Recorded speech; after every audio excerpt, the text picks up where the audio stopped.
Hey, welcome back to Inside Gaming. Simulation games have always seemed like a niche hobbyist genre to me, but they're actually much more important to modern gaming than we give them credit for. Oh? Yes. Interesting, yeah. Microsoft Flight Simulator footage was leaked, uploaded, and taken down all in less time than it takes to complete a truck delivery from Dover to Brussels. I don't know if that's true. I've been playing some Euro Truck Simulator 2 lately, which we will get into. Okay, great. It's actually a very short trip.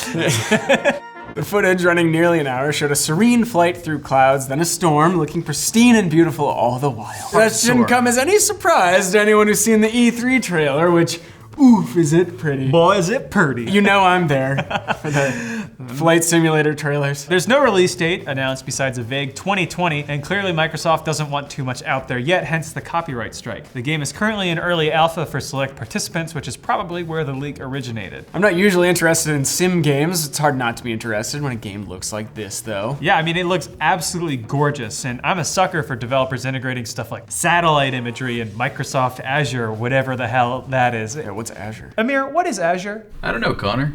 Let me go check on that for you. Do you mind? Yeah, no, it's totally fine.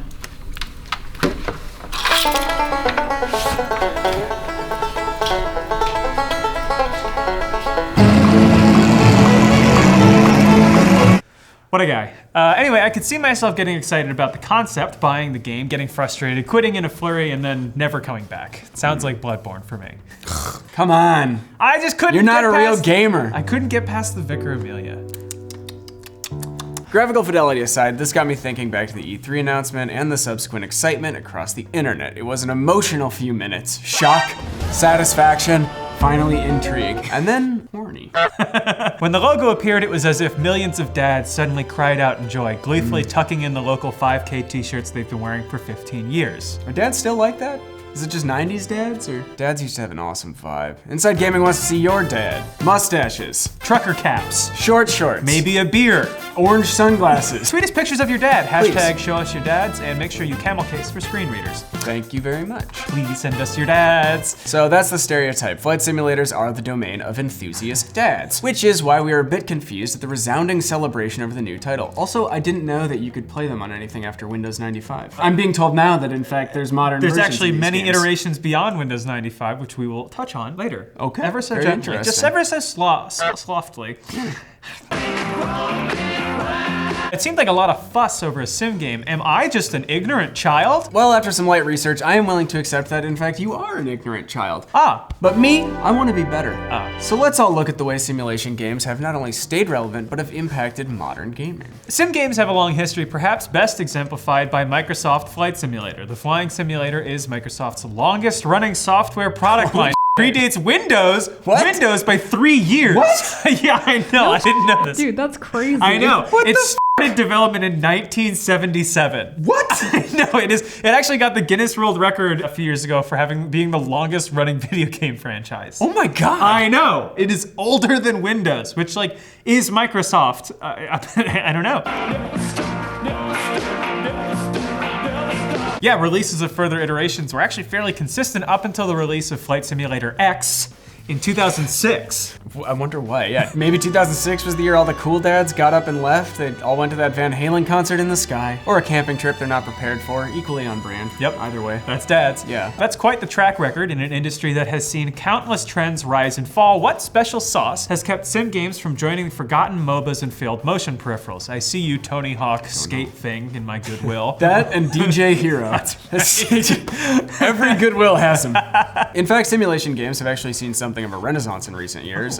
You've seen it. Flight, farming, driving, military, bus, truck, train, cities, space travel. Your eyes do not deceive you, young gamer. These Pikachu, Dugtrio. all come out the sim rap. Steam Spy put ownership of Euro Truck Simulator 2 somewhere between 5 and 10 million, which is not a small margin, but it does bottom out at 5 million, which is a pretty impressive number. Yeah. Military Sim Arma 3 reportedly sold 4 million copies, hitting that benchmark nearly 2 years ago. So we assume it's sold more since. In an article from gamesindustry.biz, which we never comment on how funny that URL is. I know, it is hilarious. So silly. Yeah. Robert Stalabras, managing director of Excalibur Games, which has been in the simulation simulation game business for quite some time, chalks the uptick in interest up to a maturing industry. A maturing industry. That the audiences playing violent shooters a decade ago have aged to want something a little more passive, a bit more relaxed. Stalabrass has also acknowledged that the age range has broadened in recent years, with simulation games increasingly releasing on consoles. He said, if you asked me 5 years ago, maybe 10 years ago,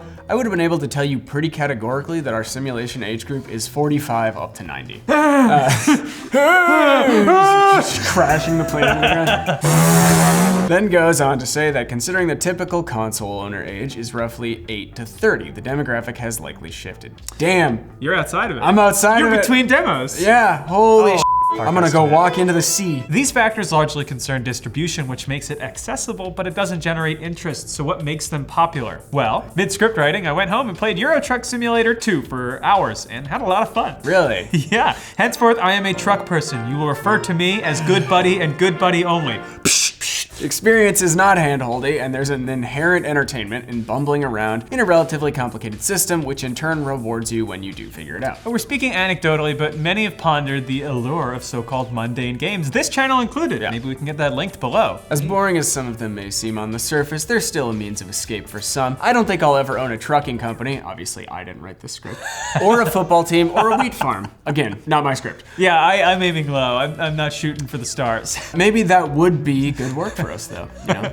Get out there and till the land, maybe a couple head of cattle. Daughters, You know, just- lots of them. Yep, lots of daughters, and just live a simple life off the land. Well, that's good. That's not Yeah. a joke. That's a future. That's a plan. Clearly, there's a cocktail of psychological factors that make simulation games enticing, but many also feature a sandbox style. When a game is competent to provide great tools, but smart enough to step back and let you use them, it allows for engaging experiences. Though the complexity alone is intimidating, that's compounded by the game not stopping you from doing something stupid. I was speeding down the highway in my lorry and decoupled my trailer with the press of one button. Cool game. It's just like, Killed 200 people. The open style of many sim games has lent itself handsomely to influencers and YouTubers who are given the chance to create a scenario that is all their own. A scenario. How charming. Kerbal Space Program was incredibly well received online for years before its full release in 2015. And that same goofy game that had everyone giggling over their catastrophic takeoff failures also captured the attention of actual scientists. They've done it. NASA's JPL was obsessed with, what is a JPL? Jet Propulsion Laboratory. Oh, right. Yeah. They were trying to summon the Whore of Babylon back in the day. Yes. NASA's Jet Propulsion Laboratory was obsessed with the game. It makes sense because NASA is a bunch of big ol' nerds. Very smart nerds, but nerds none the same. Anyway, the partnership between simulator content and the availability of console versions is a powerful relationship. So I'm no analyst, but I'm sure. What? I'm sure there are some interesting cause and effects going on here. Anywho, simulation games are an important piece of mainstream gaming in more respects than console versions. They're so abundant with features and meters and statistics and gauges that they make for an excellent starting point. Simulation light management games like Animal Crossing, Stardew Valley, and yes, of course, The Sims have cleaned up, even outside of what you might call gaming enthusiast circles. When distilled down, simulations can make for approachable and accessible games like the Tycoon games, Roller Coaster and otherwise. Twirl your mustache. My daughter wanted a zoo. I gave it to her. I'm not happy about it. But here we are. Yeah, she's killed 16 zebras. True simulation games are like concept cars or a fashion show. I mean, no, they're not. No. But, you know. They're not. Plus, there are games and artistic gaming endeavors that fit that comparison a little more closely. Absolutely. But they have an unrefined quality by design. Yeah, not that they're poorly made by any stretch, but the dials, gauges, and switches can be a little prickly, and Yeah. it really gets into the cracks by allowing the player to control so many systems. Of course, we don't want to always be responsible for that. Sometimes I want to turn on my computer and simply play a computer game. Some of my favorite sim-like games are mainstream titles that provide a stock experience out of the box, which you can tinker with if you like. I'm not willing to spend time and effort required to manage a full-fledged racing sim. I mean, like, holy shit, is that a lot of numbers. But Forza games allow me to tweak and adjust within my comfort zones, which is cool. I can like turn on the manual transmission and change the tire stuff a little bit, but otherwise not touch stuff. And you can get really into the weeds, and we're we gamblers. Again, you didn't write the script. Not my script. Right. Obviously, I am a gambler by nature. Always hitting the tables. Yes. We would say more true simulation games laid important groundwork to make that possible. Then there's games that are more directly derivative of sim games. A fairly straight line can be drawn from very serious military simulation, Arma 3, to DreamWorks Animation's Fortnite. Boundlessly customizable, enormous sprawling landscapes, hyper-realistic military arms having Arma, and colorful baby game for babies, Fortnite. I mean, I played a decent amount of Fortnite, but hey, it's epic. We're punching up. Yeah, they don't need our help. They're a good pinata. Oh, like Fortnite, the pinata. Oh, it's a llama. Yeah, pinata. Another little battle royale game you may have heard of, PlayerUnknown's Battlegrounds, spawned from an Arma 3 mod, a mod that remains one of Arma's most played. And then, you may have heard, Fortnite ripped off the whole game and set in motion one of the most explosive and annoying gaming fads in recent memory. And it all stemmed from a robust military simulator. Remember that Fallout 76 has a battle royale? Yeah, we put a battle royale in Fallout 76. Yeah, I'm Todd Howard. These factors are likely not the reason for the excitement generated by Microsoft Flight Simulator's announcement. Odds are the reaction is mainly from an existing player base who have gone years without an update. But considering the impact and persistence of simulation games, we're looking forward to what Microsoft's newest big plane game may do for gaming in general.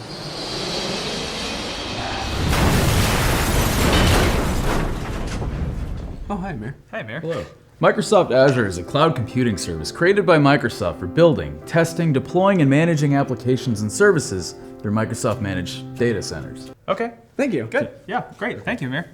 Well, glad that paid off. So the game promises impressive steps forward in design using cloud computing. Yeah, in addition to PC, it's also coming to Xbox, presumably in Game Pass for both. Game Pass has already proven to be an amazing deal, and the presence of a cutting-edge simulation game on such an accessible service likely means the sim renaissance is not through yet. That is a cool name. 8,000 years of simulation. The year 1045-6. Through the power of Azure, we may never need visit the real world again. Oh, God help us. Rule number 4 of robotics. Eat pussy.